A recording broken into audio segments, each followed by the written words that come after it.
Welcome to Gautam PUC academy YouTube channel. ಇವತ್ತಿನ ತರಗತಿಯಲ್ಲಿ second PUC ಇತಿಹಾಸದ ವೆರಿ ಇಂಪಾರ್ಟೆಂಟ್ ಪ್ರಶ್ನೆಯಾಗಿರುವಂತಹ ಸರ್ ಎಂ ವಿಶ್ವೇಶ್ವರಯ್ಯನವರನ್ನು ಆಧುನಿಕ ಮೈಸೂರಿನ ಶಿಲ್ಪಿ ಮತ್ತು ನಿರ್ಮಾತೃ ಎಂದು ಕರೆಯಲಾಗಿದೆ ಏಕೆ?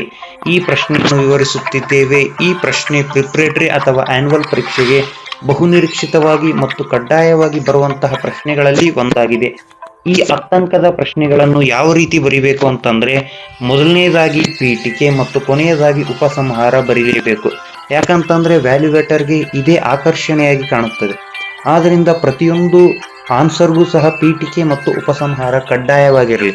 ಅದಾದ ನಂತರ ಪೀಠಿಕೆಯಲ್ಲಿ ಏನು ಬರೀಬೇಕು ಸರ್, ಇಲ್ಲಿರದೆ ಬರೀಬೇಕಾ ಅಂತಂದ್ರೆ ಇಲ್ಲ, ನಿಮ್ಗೆ ಏನು ಅದರ ಬಗ್ಗೆ ತಿಳುವಳಿಕೆ ಇರುತ್ತೋ ಅವರನ್ನ ಆಧುನಿಕ ಮೈಸೂರಿನ ಶಿಲ್ಪಿ ಮತ್ತು ನಿರ್ಮಾತೃ ಅಂತ ಕರೀತಾರೆ. ಅದನ್ನೇ ನೀವು ಪೀಠಿಕೆಯಲ್ಲಿ ಹೊರದ್ರು ನಡೆಯುತ್ತೆ, ಇದನ್ನೇ ಬರಿಬೇಕಂತ ಏನಿಲ್ಲ. ಆದರೆ ಮುಖ್ಯವಾಗಿ ಬರಿಬೇಕಂತಂದ್ರೆ ಒಳಗಿರುವ ಅಂಶಗಳು, ಕೆಲವೊಂದು ಅಂಶಗಳನ್ನ ಬರೆದ್ರೆ 10ಕ್ಕೆ 10 ಅಂಕ ಸಹ ಬರುತ್ತೆ. ಮೊದಲನೇದಾಗಿ ಸರ್ ಎಂ ವಿಶ್ವೇಶ್ವರಯ್ಯನವರ ಕಾಲದಲ್ಲಿ ಮೈಸೂರು ರಾಜ್ಯವು ಎಲ್ಲ ರಂಗಗಳಲ್ಲಿ, ಅಂದರೆ ಕೃಷಿ ಆಗಿರ್ಬೋದು ಮತ್ತು ಕೈಗಾರಿಕೆ ಆಗಿರ್ಬೋದು, ವ್ಯಾಪಾರ ಆಗಿರ್ಬೋದು ಮತ್ತು ವಾಣಿಜ್ಯ, ಸಣ್ಣ ಗುಡಿ ಕೈಗಾರಿಕೆಗಳು, ಬ್ಯಾಂಕಿಂಗ್ ವ್ಯವಸ್ಥೆ ಎಲ್ಲ ಕ್ಷೇತ್ರಗಳಲ್ಲೂ ಸಹ ಸಾಧನೆಯನ್ನು ಮಾಡಿತ್ತು. ಆದ್ದರಿಂದ ಇವರನ್ನು ಏನಂತ ಕರಿತೀವಿ? ಆಧುನಿಕ ಮೈಸೂರಿನ ಶಿಲ್ಪಿ ಮತ್ತು ನಿರ್ಮಾತೃ ಅಂತ ಕರಿತೀವಿ. ಅದಾದ ಮೇಲೆ ಸರ್ ಎಂ ವಿಶ್ವೇಶ್ವರಯ್ಯನವರ ಬಾಲ್ಯ ಜೀವನ ಹೇಗಿತ್ತು?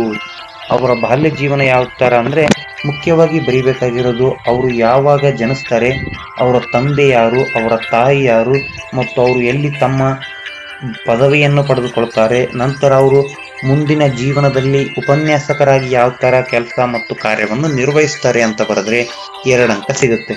ಬಾಲ್ಯ ಜೀವನಕ್ಕೆ 2 ಅಂಕ ಖಂಡಿತವಾಗ್ಲೂ ಸಿಗುತ್ತೆ. ಏನು ಬರಿಬೇಕು ಅಂತಂದರೆ, ಅವರು ಹುಟ್ಟಿದ ದಿನಾಂಕ 1861 ಸೆಪ್ಟೆಂಬರ್ 15ರಂದು ಚಿಕ್ಕಬಳ್ಳಾಪುರ ಜಿಲ್ಲೆಯ ಮುದ್ದೇನಹಳ್ಳಿಯಲ್ಲಿ ಜನಿಸ್ತಾರೆ. ಅದಾದ ನಂತರ ತಂದೆ ಶ್ರೀನಿವಾಸ ಶಾಸ್ತ್ರಿ, ತಾಯಿ ವೆಂಕಟ ಲಕ್ಷ್ಮಮ್ಮ. ನಂತರ ಅವರು BA ಉತ್ತಮ ಪದವಿಯನ್ನು ವಿಶ್ವೇಶ್ವರಯ್ಯನವರು ಬೆಂಗಳೂರು ಸೆಂಟ್ರಲ್ ಕಾಲೇಜಿನಲ್ಲಿ BA ಪದವಿಯನ್ನು ಮತ್ತು ಪುಣೆ ವಿಶ್ವವಿದ್ಯಾಲಯದಲ್ಲಿ BE ಪದವಿಯನ್ನು, ತಮ್ಮ ಪದವಿಯೆಲ್ಲ ಬೆಂಗಳೂರು ಮತ್ತು ಪುಣೆಯಲ್ಲಿ ಸಂಪೂರ್ಣವಾಗಿ ಮುಗಿಸ್ತಾರೆ. ಅದಾದ ನಂತರ 1884ರಿಂದ 1909ರವರೆಗೆ ಬಾಂಬೆ ಸರ್ಕಾರದಲ್ಲಿ ಒಬ್ಬ ಇಂಜಿನಿಯರಿಂಗ್ ಆಗಿ ಸೇವೆ ಸಲ್ಲಿಸ್ತಾರೆ. ಇಷ್ಟು ಬರೆದ್ರೆ ಸಾಕು, 2 ಅಂಕ ಸಿಗುತ್ತೆ. ಇಲ್ಲ ಹೆಚ್ಚಿನ ವಿವರಣೆಯನ್ನು ಬರಿತೀವಿ ಅಂತಂದ್ರೆ ಮುಂದೆ.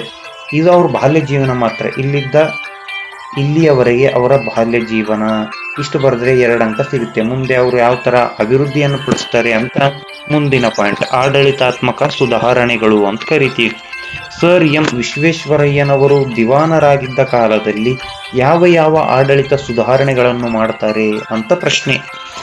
ಇಷ್ಟು ಬರೆದ್ರೆ, ಈ ಆಡಳಿತಾತ್ಮಕ ಸುಧಾರಣೆಗಳನ್ನ ಬರೆದ್ರೆ 4 ಅಂಕ ಸಿಗುತ್ತೆ. 2+2, ಮೊದಲನೇದಾಗಿ 2 ಅಂಕ ಮತ್ತು ಆಡಳಿತ ಸುಧಾರಣೆಗೆ 2 ಅಂಕ, 4 ಅಂಕ ಒಟ್ಟಾರೆಯಾಗಿ ಬರುತ್ತೆ. ಮುಖ್ಯವಾಗಿ ಅವರ ಆಡಳಿತಾತ್ಮಕ ಸುಧಾರಣೆಗಳು ಇಲ್ಲಿವೆ.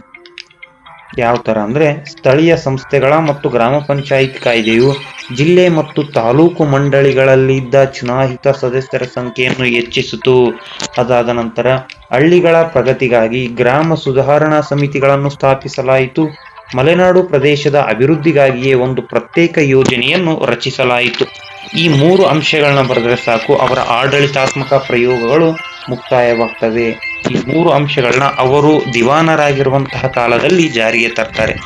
ನಂತರ ಕೈಗಾರಿಕಾ ಅಭಿವೃದ್ಧಿ, ಕೆಲವೊಮ್ಮೆ ಇದನ್ನೇ ಏನ್ ಮಾಡ್ತಾರೆ, 5 ಅಂಕ ಕೇಳ್ತಾರೆ. ಅವಾಗ ನೀವೆಷ್ಟು ಬರೀಬೇಕು? ಜಾಸ್ತಿ ಬರೀಬೇಕು.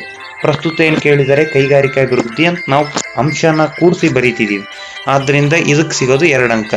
ಇಲ್ಲಿಗೆ ಇಷ್ಟು. ಕೈಗಾರಿಕಾ ಅಭಿವೃದ್ಧಿಯನ್ನು ಬರೆದ್ರೆ ನಿಮ್ಗೆ 6 ಅಂಕ ಕಂಪ್ಲೀಟ್ ಆಗಿ ಸಿಗ್ತದೆ.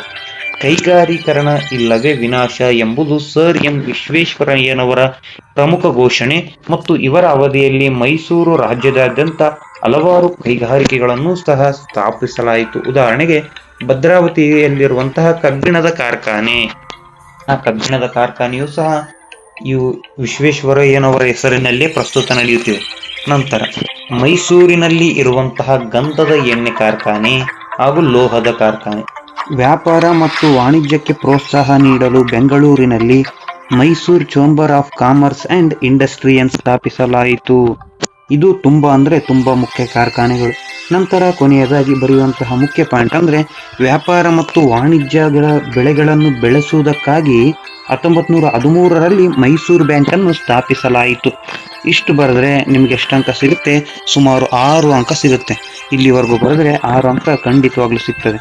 ನೆಕ್ಸ್ಟ್, ಶೈಕ್ಷಣಿಕ ಕಾರಣಗಳೇನು? ಇದಕ್ಕೆ ಮುಖ್ಯ ಅಂಶಗಳೇನು ಅಂತಂದ್ರೆ ಅವರು ಶೈಕ್ಷಣಿಕದಲ್ಲಿ ಯಾವ ರೀತಿ ಒಂದು ಪ್ರಮುಖ ಪಾತ್ರವನ್ನು ವಹಿಸಿದ್ದಾರೆ ಎಂಬುದು ಪ್ರಮುಖವಾಗುತ್ತೆ. ಪ್ರತಿಯೊಂದು ದೇಶದ ಪ್ರಗತಿಯು ಮುಖ್ಯವಾಗಿ ಜನರ ಶಿಕ್ಷಣದ ಮೇಲೆ ಅವಲಂಬಿತವಾಗಿರುತ್ತದೆ ಎಂಬುದನ್ನು ಸರ್ ಎಂ ವಿಶ್ವೇಶ್ವರಯ್ಯನವರು ನಂಬಿದ್ದರು. ನಂತರ ಇವರು ಕಡ್ಡಾಯ ಪ್ರಾಥಮಿಕ ಶಿಕ್ಷಣವನ್ನು ಸಹ ಜಾರಿಗೊಳಿಸ್ತಾರೆ.